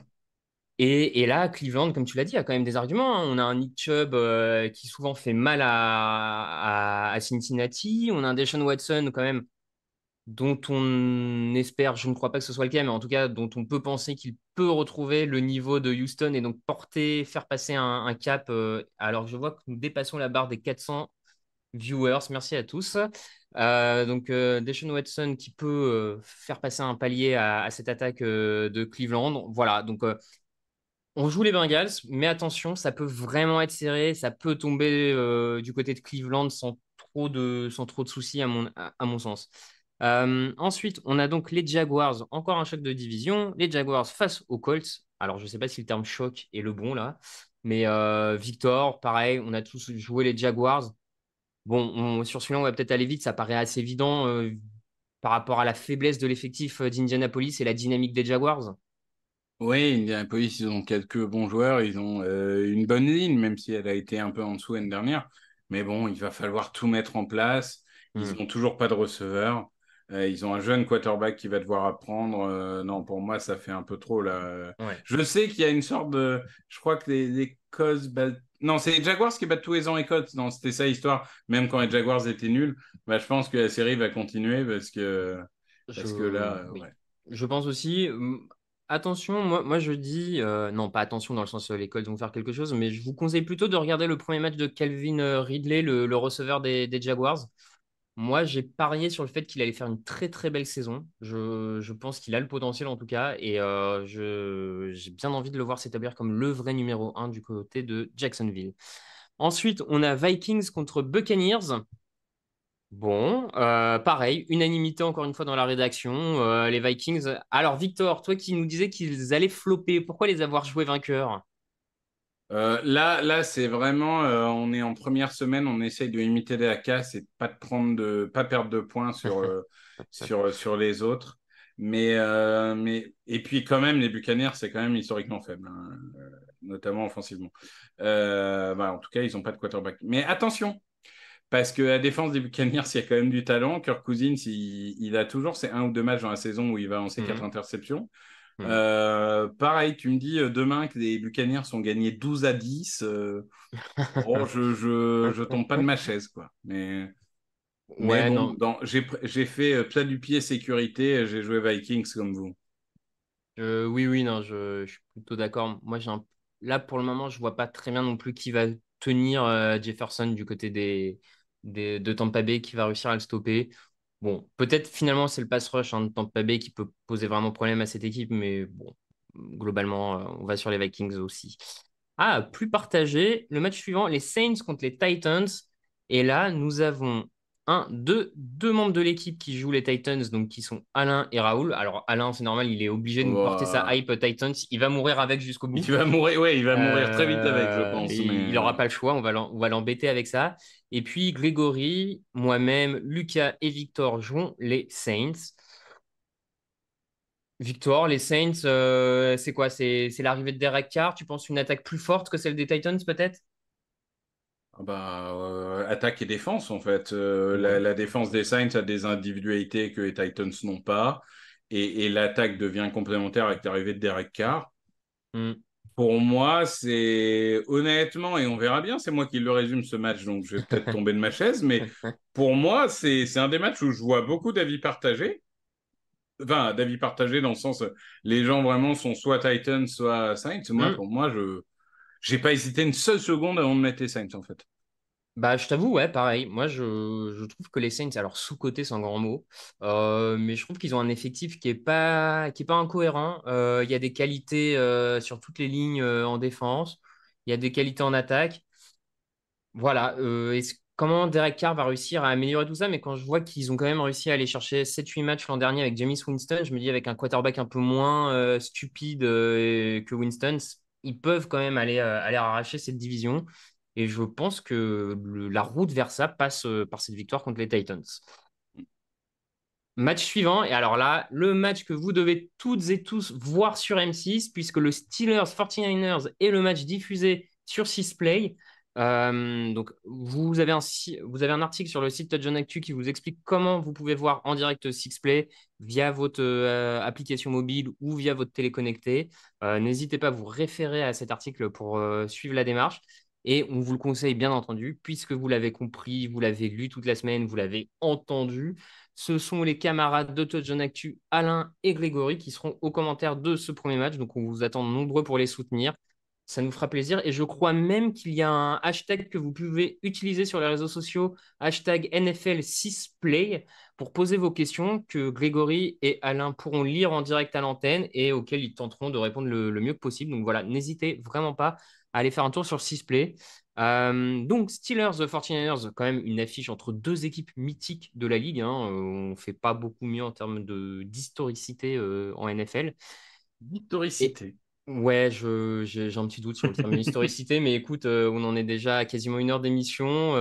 Voilà, alors on se lâche en termes de vocabulaire. Donc, on est quatre à avoir joué les 49ers. Il y a Alain, Raoul, Lucas et moi-même. Et alors, toi et Greg, vous avez joué les Steelers. Ça ne m'étonne pas. Ça, c'est votre style rugueux. Ça, c'est vous, les Steelers. Ça, c'est. Ah oui, moi j'aime bien ce genre d'équipe, oui. Hum. Historicité, donc ça marche, hein, selon de Larousse, caractère de ce Ah, qui est voilà. historique, de ce qui est attesté par l'histoire. Ah. Bon, est-ce qu'une équipe est attestée par l'histoire? On va dire que globalement, on a compris l'idée. Bah, en tout cas, s'il y en a une qui peut l'être, c'est les Steelers. Excuse-moi, en termes. Ouais, les Niners aussi. Bah ouais, tu vois. Bref. Voilà, allez. Mais oui, j'ai expliqué dans le podcast de preview. Moi, c'est vrai que il faut toujours tenter au moins une ou deux surprises si tu veux prendre des points aux gens. C'est Et vrai. je trouve que dans une semaine 1, des Niners avec Bossa, il vient juste de signer son contrat, mais du coup, il s'est pas entraîné avec l'équipe. La défense était historique l'année dernière, mais c'est très volatile la défense. Tu vois, est-ce que d'une année Hum. sur l'autre, ça va réussir? On ne sait pas. On se souvient que les Niners, ils se cagadent l'année dernière en semaine 1 contre les Bears, hein. Donc la semaine 1, c'est toujours un peu... voilà. Et je trouve que les Steelers sont bien construits et bien coachés. Donc je me suis dit, là, si je peux choper un point, allons-y. Non, non, mais je te rejoins en vrai. Pareil, je trouve que c'est une affiche qui peut tendre vers le 50-50. La ligne offensive de San Francisco est pas si bonne que ça. Il y a du gros pass rush en face. On a quand même un Kenny Pickett qui a fait une belle pré-saison. Alors, bien sûr, la pré-saison, ça reste la pré-saison. mais le quarterback de deuxième année des Steelers a fait bonne impression et peut-être qu'il pourrait mener une attaque un peu surprenante, même s'il reste Matt Canada, on aura sans doute l'occasion d'en parler au cours de la saison. Mais oui, j'entends que le coup Steelers se tente. Le match suivant, et alors là, c'est le match donc des Washington Commanders contre les Arizona Cardinals, à qui tout le monde promet la première L'enfer. place, l'enfer, la première place à la prochaine draft. Et je crois même que notre collègue rédacteur Marco a même fait un article aujourd'hui où il a misé sur un 0-17 pour les Cardinals cette saison, donc qui serait la première saison d'une équipe à 17 défaites, bien entendu. Les Browns l'ont fait, mais c'était quand il y avait 16 matchs. Bon, là, vous Et le comme voyez. c'est la NFL, Dobbs va lancer 3 Voilà. touchdowns. Ils Ouais, vont alors là, gagner 24-12. oui, bon. Tu sais, les Bears, l'année dernière, on leur promettait 0-17. Ils ont commencé à 2-1. Tout le monde s'est enflammé. Ils ont fini à 3-14. Non, mais tu Mais, as raison, tu as raison. Mais bon, disons que là, sur le papier, au moment de commencer la saison telle qu'elle est, on a tous joué, toute l'équipe du podcast a misé sur les Commanders. Et c'est vrai que j'ai du mal à ne pas aller là-dessus. Alors, on peut avoir des doutes sur Samuel en tant que quarterback, mais il y a quand même des skill players intéressants du côté de Washington. Il y a une défense. Alors oui. oui, tu l'as Non, dit. non, je Enfin, suis d'accord. Je suis je d'accord. vous renvoie au podcast que vous avez fait cette semaine, mais voilà. Non, mais ils en gagneront peut-être un ou deux, mais tu parieras jamais sur les Cardinals, sauf éventuellement Cardinals-Rams, si vraiment les Rams continuent à tous se blesser comme l'année dernière, quoi. Mais ils seront Hmm. jamais favoris de toute façon. On est plutôt d'accord. Nouveau choc, rivalité de division, Bears contre Packers. Et alors là, c'est partagé dans la rédaction puisqu'on a Alain, Raoul et Victor qui jouent Chicago et Grégory, moi-même et Lucas qui jouons les Packers. Alors Victor, pourquoi une victoire de Chicago? Alors, petit message de service. Les plus assidus d'entre vous, et je sais qu'on va se prendre des messages, vont dire, mais Alain, il avait dit les Packers dans le podcast de preview. Il faut que vous sachiez que dans la rédaction, on a jusqu'au samedi soir pour changer les pronostics s'il y a des blessés. Et là, comme il y avait Dobbs et Watson sur la liste des blessés, il a changé son pronostic. Écoute, moi, je trouve juste que cette équipe des Bears... en fait, c'est vraiment c'est un 50-50 et moi j'ai vraiment envie de voir cette équipe des Bears. Je trouve que DJ Moore, même en pré-saison, il a vraiment rendu cette attaque électrique. Je trouve que la défense, ça reste Matt Eberflus, donc j'espère qu'il arrivera à faire quelque chose de cette défense, notamment de cette ligne arrière que je trouve assez bonne. Et les Packers, mine de rien, j'en ai parlé tout à l'heure, mais bon, ils sont privés de Watson et pour moi, ça va être un gros problème. Et Hmm. alors, bien sûr, ils peuvent gagner avec leur jeu de course, avec tout ça, mais tu vois, c'est un peu du 50-50 et j'ai pris l'équipe qui me hype le plus, entre guillemets, et le Ouais. joueur qui me hype le plus, qui est DJ Moore. Ok, non, non, mais j'entends très bien. Alors qu'on m'annonce dans l'oreillette, comme on pourrait dire, que il y a de nouveau une pub, donc on va meubler, vous inquiétez pas, on ne va pas passer au match d'après, on va rester pour le moment sur le Bears Packers, mais Aïe, aïe, aïe. ouais, Jeff Bezos a visiblement besoin d'argent pour partir en vacances cette année ou offrir des cadeaux à ses enfants à Noël. Bref, On va avoir le temps de faire quiz et cote avant le début de la saison, Oui, oui, mais regarde, on est encore oui. dans le timing, parce que moi, je me On suis est noté le quiz à largement partir de dans le timing. 18h50, Victor, donc on va pouvoir le Mais commencer même en oui, mais avance, hein. le On est quiz, bien, c'est 5 questions et à la on fin, est c'est bien. Sarah qui gagne. Voilà, en plus. Ah, Alors, voilà. Et je pourquoi vois être que, pressé? je vois qu'une partie des auditeurs ont bien retenu ce qui s'est passé pendant le Power Ranking de mercredi dernier, puisque Sarah écrit On reste entre riches. Et oui, effectivement, quand vous avez un abonnement, vous n'avez pas de pub. C'est la beauté du système. Donc, bah, bravo aux riches et Moi, ce qui dommage est pour les marrant, pauvres. c'est que je l'ai sur une autre truc. Je suis pas abonné et pourtant, j'ai pas de pub. Ah, bon. Eh Ah bien, si, j'ai Amazon Prime. Ah, excusez-moi, ah oui, bah c'est vrai. voilà. Je suis jamais sur Twitch, alors je connais pas cette interface. Moi, Hum. ça me dépasse un peu. Tu sais, je suis un boomer, hein. Finito Ah, la pub. eh ben Allez. voilà, finito la pub. On repart sur le match suivant. Donc, un match que tout le monde attend. Non, je rigole. Les Broncos face aux Raiders. Choc de division. Rivalité, bien entendu. Et alors là, peut-être qu'elle est là, une des surprises de ce tableau de pronos en vrai. On a tous joué les Broncos. Tout le monde croit en la victoire de Russell Wilson et Sean Payton pour leur première, ou alors personne ne croit En Las Vegas, pardon, j'allais encore une fois dire Oakland, je ne m'y ferai jamais. Victor, donc je ne te donnerai pas la parole. Je sais que tu es un haters des Raiders cette saison. Tu Complètement. les trouves catastrophiques à tous les niveaux, que ce soit le coach, l'attaque, la défense. Donc voilà. Je suis un hater de McDaniel surtout. Non, mais voilà, non, mais Ouais, ouais. on sait du coup pourquoi tu joues Denver. Donc voilà, mais c'est vrai que je pensais que d'autres gens joueraient les Broncos. Bon, enfin, Puis les en Raiders. plus, les Raiders, c'est l'équipe de Jean-Michel, tu vois. Alors, si Jean-Michel et moi, on est d'accord sur un truc, là, la Terre s'effondre. Ça fait partie de l'équilibre des podcasts draft. Jean-Michel et moi ne devons pas être d'accord parce que sinon, ça va pas. Alors, oui, oui, c'est vrai. Et on invite bien sûr tout le monde à aller écouter vos podcasts draft pour s'en rendre compte. Ceci étant, hein, on rigole, mais en vrai, honnêtement, est-ce qu'on n'est pas un peu quand même sur un 50-50? Ouais, Sincèrement, si les Raiders gagnent ce match, on tombe pas non je plus suis de la d'accord. chaise. Je Enfin, suis d'accord. Je pense qu'il y a un effet Sean Payton et tout. On a pris le pronostic le plus rassurant, mais c'est pas, encore une fois, c'est pas une hmm, unanimité en mode c'est ouais. 80-20. Oui, oui, franchement, il y a une attaque des Raiders qui est peut-être plus solide à l'heure actuelle que celle de Denver après le marasme Mm, de l'an dernier, mais il y a une défense de Denver bien plus efficace. Donc bon, bref, ça peut tomber d'un mm. sens dans l'autre. Match suivant est très très intéressant, probablement un des matchs que vous pouvez regarder à mon avis ce soir sans trop d'hésitation. Les Chargers face aux Dolphins. Là, au niveau de la rédaction, c'est partagé. On a trois pronostiqueurs pour les Dolphins qui sont Alain, Victor et Lucas. Et nous sommes trois à avoir joué les Chargers, Raoul, Grégory et moi-même. Le match Herbert contre toi, Tagovailoa. Petite rivalité entre les deux, hein, puisqu'on sait qu'au moment de la draft, Tagovailoa a été choisi avant Herbert. Certains ont dit que les Dolphins allaient le regretter toute leur vie, d'autres non. Bref, les médias aiment bien un peu faire monter cette rivalité. J'ai pas l'impression que les deux joueurs aient une rivalité entre eux, mais passons. On verra ce que le futur nous réserve en tout cas. Bon, Victor, pareil, là, est-ce qu'on n'est pas un peu sur du 50-50 et ça se ressent au final dans les pronostics de l'équipe, hein. Totalement. Moi j'ai donné les Dolphins parce que Vic Fangio et j'ai envie de voir ce que donne cette Mhm, défense je comprends. sous Vic Fangio parce que je trouve qu'il y a 1 million de playmakers et que si ça clique, ça peut être très bon. Mhm. Mais voilà, encore une fois, là vraiment, oui, les deux peuvent gagner et tu en as parlé tout à l'heure. Voilà. L'absence de Armstead peut avoir une importance aussi. Tout à fait. Match suivant, on retrouve les finalistes en titre, les Eagles face aux New England Patriots. Bon, alors là, je vais vous dire, on a tous joué les Eagles, sauf Grégory qui a mis les Patriots. Bouh, Et alors, bouh, Grégory, de toute Grégory. façon, Grégory, depuis la pastille des Patriots qu'il a fait avec Victor et Lucas, que vous Ah pouvez ouais, il est bien en entendu mission. Il réécouter, est en il est en mission. mission pour défendre les Patriots. Alors que Alors, quand même, cette pastille, c'est avec Lucas qui est fan des Patriots, hein.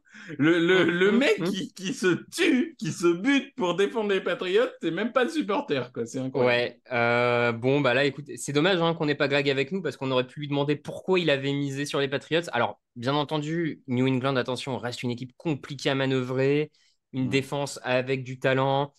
New England est capable aussi d'emballer un match au sol, d'être compliqué à jouer. Ça reste à Patriots, à Foxborough, c'est jamais simple. Maintenant, on en a parlé en long, en large, en travers. L'effectif des Eagles nous apparaît comme être un des plus forts cette saison.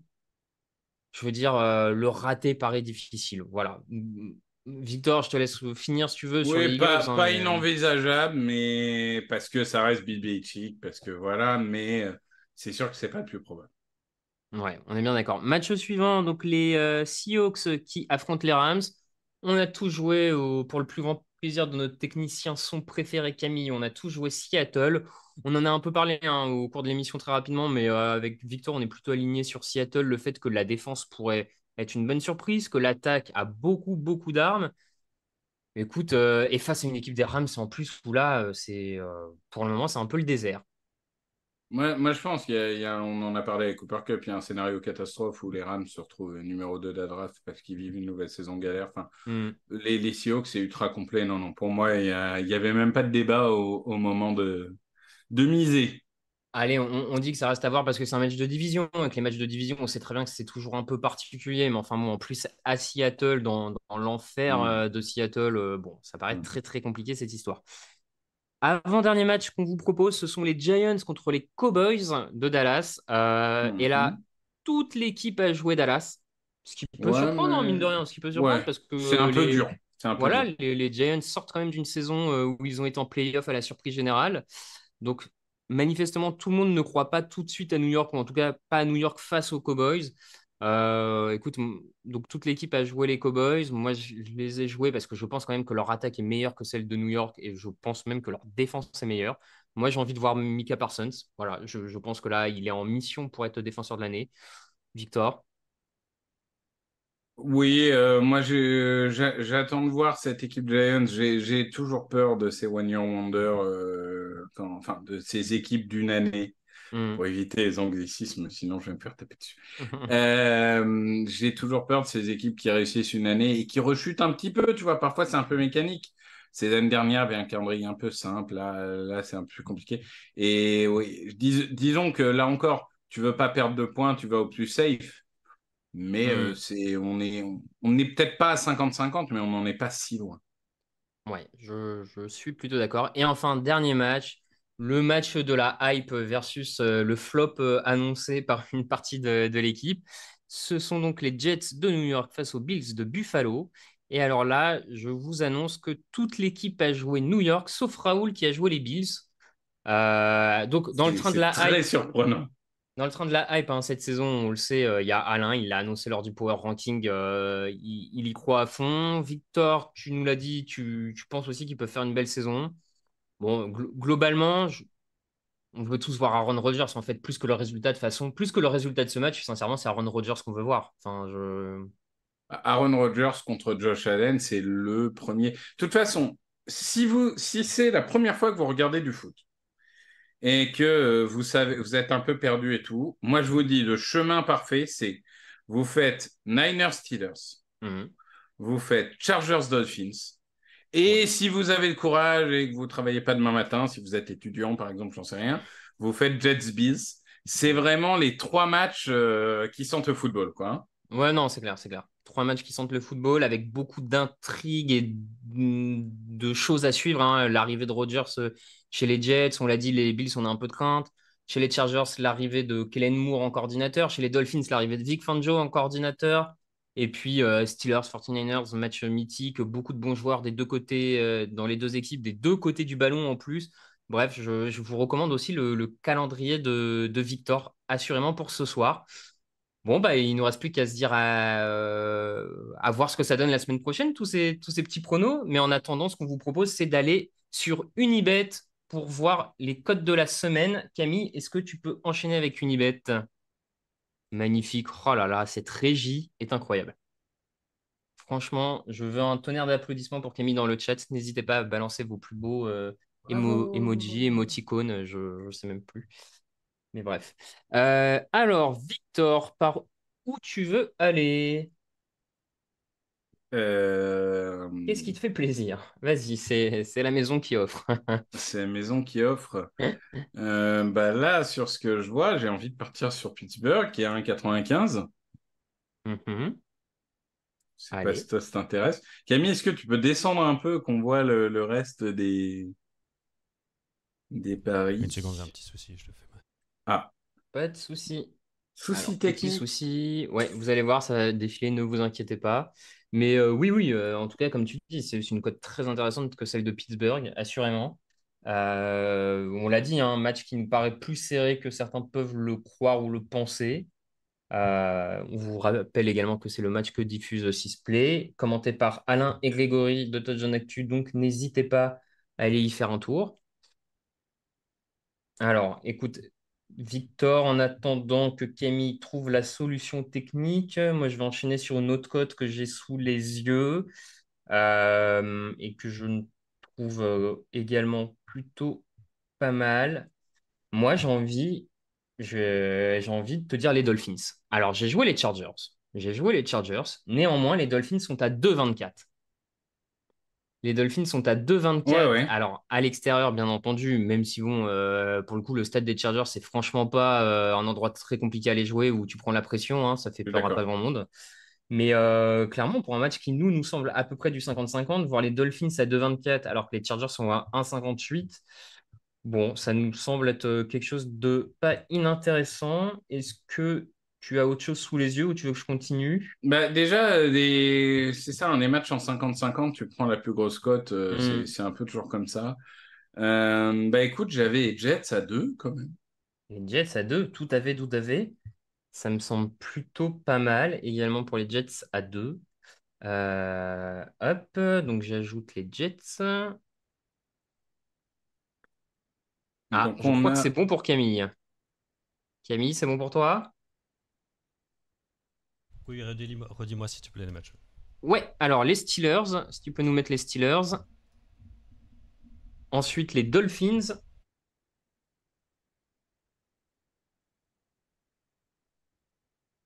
Puis les Jets. Ce qui nous donne déjà un premier combiné avec ces trois équipes, ce qui nous fait une cote totale de 8,69 pour le moment. Si vous misez 5 euros, vous pouvez donc gagner 43,46 €. Et allez, est-ce qu'on essaie d'en trouver une dernière pour l'agrémenter un petit peu, Victor? bah tu mets Patriots pour faire plaisir à Greg. Non. Ah non, non, les Patriots quand même. Est-ce qu'on mettrait pas les Raiders du coup à 2,29? Les Raiders à 2,29. Ouais, ouais, ouais, ouais, ouais, ouais, pourquoi pas, hein. Allez, les Raiders, Camille, si tu peux l'ajouter. Eh bah écoute, ça me semble pas mal. À moins si tu en as vraiment une autre qui te fait de l'œil, hein, tu me dis, mais je trouve Non, que là non, non, déjà, non, je trouve qu'on est bien là. on a quand Écoute, même quatre équipes qui ont une vraie chance de l'emporter. ouais, Raiders, ouais, Dolphins, Steelers, Jets. Avec on, des... Ouais. on est sur une petite somme à gagner entre guillemets, sauf que c'est réaliste, même si évidemment jouer avec précaution et ne jouer que d'argent que vous pouvez perdre et dont vous savez que la plupart du temps vous allez perdre, hein, évidemment. Euh, Sauf si vous et, êtes Madame Irma, mais bon. Oui, et n'hésitez pas à vous faire aider si vous allez trop loin. Mais pour le coup, c'est un pari qui est clairement réaliste. Donc, Ouais, bah écoute, en tout cas, ça nous fait donc, en jouant Dolphins, Steelers, Jets, Raiders, ça fait une cote à 19,90. Et donc, ça vous permet de potentiellement remporter en misant 5 euros, potentiellement remporter 99 euros, pardon, et 51 centimes. Ça me fait pas mal pour commencer la saison, je te l'accorde. Donc n'oubliez pas que ces pronos, vous pouvez les faire sur le site ou l'application d'Unibet. On vous remettra les liens dans le chat dès qu'on peut.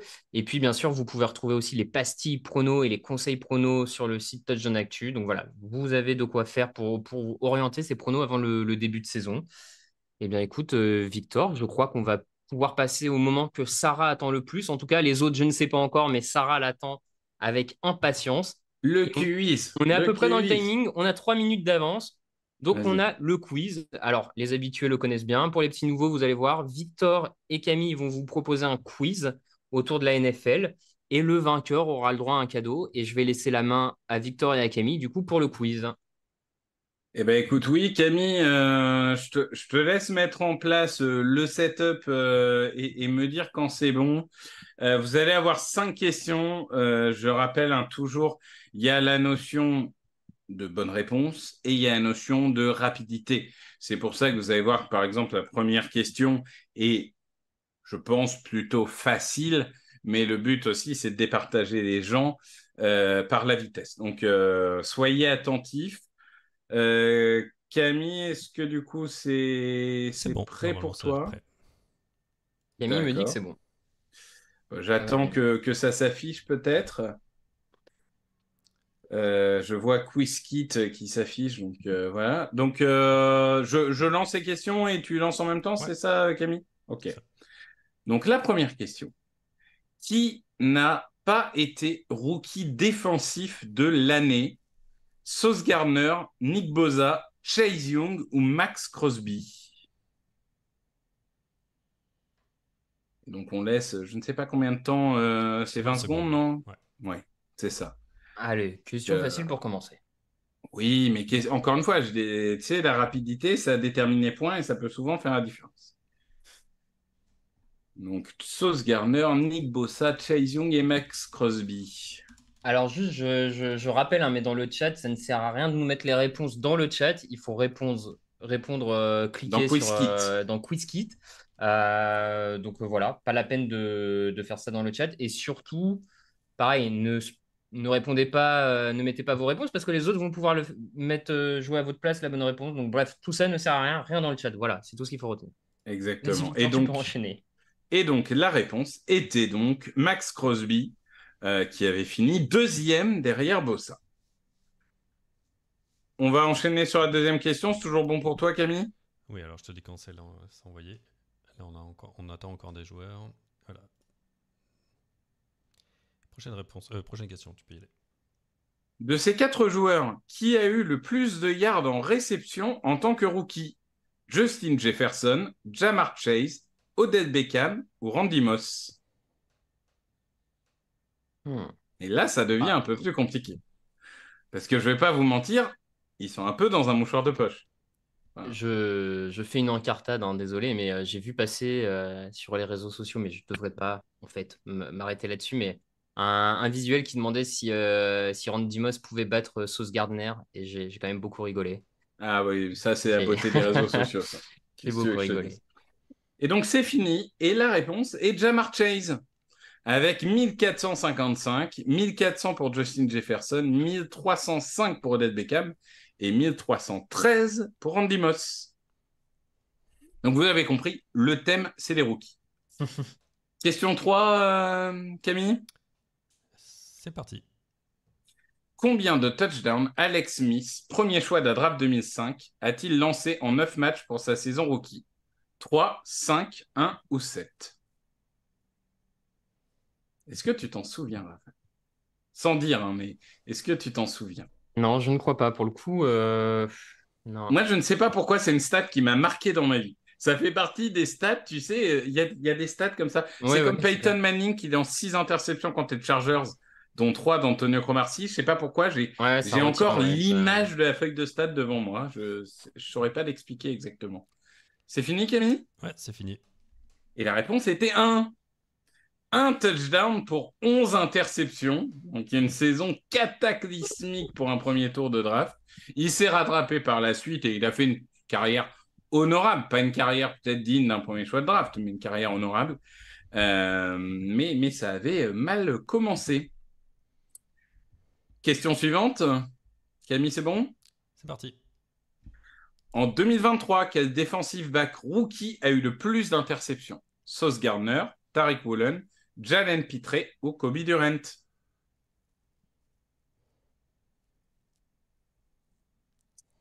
Alors là, on est sur. J'ai pris des joueurs qui en avaient quand même, hein, évidemment, pas mal. Mais on est sur 4 joueurs qui ont vraiment marqué la saison rookie, même si j'ai trouvé, en fait, en faisant les recherches, que Kobe Durant n'a pas été très médiatisé, alors qu'il a fait une saison statistique Hmm, assez bonne. c'est vrai. Et donc, la réponse, c'est Tariq Woolen avec 6, Jalen Pitre en a 5, Kobe Durant en a 3 et Sauce Gardner en a 2.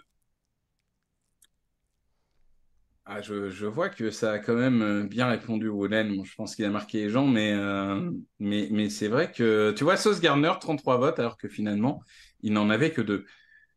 Cinquième et dernière question. Camille, c'est bon? C'est parti. Quel quarterback a réussi un match parfait, 158,3 d'évaluation, lors de sa première rencontre en NFL? Joe Burrow, Peyton Manning, Carson Wentz ou Marcus Mariota? Alors là, on a un Hall of Famer, une légende en devenir, un homme qui aurait dû être MVP, mais que la nature a choisi de détruire, et un homme qui est le remplaçant de Jalen Hurts aujourd'hui. Et la réponse est... Tu sais, Raphaël? Bah moi, j'aurais dit... Je peux le dire ou pas? Oui, oui, maintenant tu peux le dire. Et ben moi, j'aurais dit Vance ou Mariota. C'est Vance Marcus plutôt. Mariota. Ouais. Je sais pas si tu te souviens, c'est la première semaine où il affronte Jameis Winston. C'est premier Ah, choix contre deuxième choix. Et ouais. et Tennessee l'emporte 42-14 et il fait 13 sur 15, 209 yards et Ouais. 4 touchdowns pour 0 interception. Après, on aurait dû se méfier 15 passes, c'était pas bon signe. Certes, mais quand même, il a réussi ce qu'on appelle un C'est match vrai. parfait. C'est Il vrai. y a des grands quarterbacks qui n'ont jamais réussi Non, un mais c'est match vrai, c'est parfait en vrai, c'est carrière. vrai. Non, mais tu as tout à fait raison. Il a réussi un truc que peu de gens finalement font dans leur vie. Donc, bravo à Donc lui. voilà, c'est première passe de Winston en carrière, pick six. Oui, non, mais Winston, et dès le début, il avait annoncé la couleur. Encore que je crois que lui aussi lance 4 touchdowns dans ce match, mais il doit lancer 2 interceptions. Je me souviens que ça avait été un gros match quand même. Non, il en lance pas 4 puisqu'il marque 14 points. Non, je dois dire une bêtise alors. Ça doit être sur un match d'après. Et donc, le vainqueur est. Tadadam, tadadam, tadadam, tadadam. Camille, tu peux nous sortir le Semblé. vainqueur? C'est Tarsberger. Ah là là, Tarsberg avec 49 000 points, Julius 48 000, Gus Horizon 45 000, Izu 1512 42 Eh 077 bien, et JMS2 42 067. eh Eh bien, ben, cela veut dire deux choses. De un, Sarah n'a pas gagné. Dommage, Sarah. Et deux, bravo à Tarsvelger, c'est ça? non, Tarts Ah, Vague. Tarzvag. Eh ben, écoute, Tarsvelder, c'est un autre, mais oui, qui c'est est un autre, c'est souvent là, vrai. on le salue d'ailleurs. C'est Mais ça, c'est ça. Tarzvag. Eh ben, écoute, on va voir comment on récupère tes coordonnées. On les donne à Alain et on va voir comment ça se passe pour la suite, parce que j'avoue que je ne m'en suis pas occupé. Donc, je ne sais pas. je pense que il faut que tu contactes Touchdown Actu en DM sur Twitter, si Ah je bah ne dis pas de Ou voilà. sur bêtises. Twitch, non, ça doit Ou marcher sur aussi. Ou Twitch. sur Twitch, voilà. Et c'est Alain qui s'occupera de toi pour la suite. Et ben voilà, Tarzvag. Donc, on répète, tu nous contactes en DM sur n'importe quel réseau social pour nous dire que c'est toi qui as gagné sur Twitch. Et puis, Alain, comme ça, te répondra et verra comment ça se passe pour le lot pour la récompense. Voilà. Et ben merci Victor pour ce petit quiz sur les rookies. Eh ben de rien, de rien. Écoute, c'est toujours c'est le moment marrant avant de commencer la saison. Là, il reste plus Ah que oui. 4 minutes, tu Il nous vois. reste 4 minutes. Aïe, Donc aïe, aïe. là, c'est le moment où le Red Zone commence à se lancer, où nos collègues de Touchdown Action, on le répète sur 6play, sont en place et vont commencer à commenter le match 49ers contre Steelers. Donc n'hésitez pas à aller sur 6play pour les soutenir, regarder le match qui en plus vaut le coup d'œil. Du coup, c'est comme ça qu'on va terminer ce premier fauteuil de la saison. Merci à Victor pour la co-animation. Merci à Camille pour la technique. Merci à toutes et à tous de nous avoir écoutés pendant cette 1h30 qui est passée à une vitesse, même si je crois ne plus avoir beaucoup de salive, mais passons. Donc on le répète, n'oubliez pas d'aller sur 6play pour voir le match commenté. C'est aussi l'occasion, et si Camille pourra partager l'ensemble des liens qu'il a sur le chat, mais bien entendu, le début de la saison, c'est aussi l'occasion pour vous de partager votre passion auprès de vos proches et de vos amis, de les convaincre de venir voir ce magnifique sport. N'hésitez pas. C'est l'occasion également de nous soutenir sur les réseaux sociaux en suivant toutes les pages Touchdown Actu. Donc les liens vont apparaître sur le chat ou au pire, vous allez sur le site touchdownactu.com et vous retrouvez l'ensemble de nos réseaux sociaux. Vous avez aussi l'opportunité de nous soutenir sur Tipeee. Effectivement, Tipeee, c'est ce qui nous permet de financer le podcast depuis maintenant quasiment 11 à 12 saisons. Voilà, donc c'est une grande fierté pour nous et c'est aussi pour ça et grâce à ça qu'on est aujourd'hui sur M6 et qu'on est toute la saison sur 6play. Donc merci à vous et n'hésitez pas à continuer à nous aider et à nous soutenir. Et bien entendu, on remercie Unibet qui est le partenaire de cette émission, le partenaire pour vos paris NFL. Et on se retrouve en podcast, bien entendu, toute la semaine. Alors là, des podcasts, il y en a quasiment tous les jours. Vous allez pouvoir vous faire plaisir. Vous pouvez retrouver Victor, vous allez retrouver Jean-Mi, vous allez retrouver Raoul, Lucas, Alain, moi, bref, Greg, toute la team, toute la team. On vous dit ciao et passez un bon premier week-end de match. Ciao à tous! Profitez bien, ciao, ciao.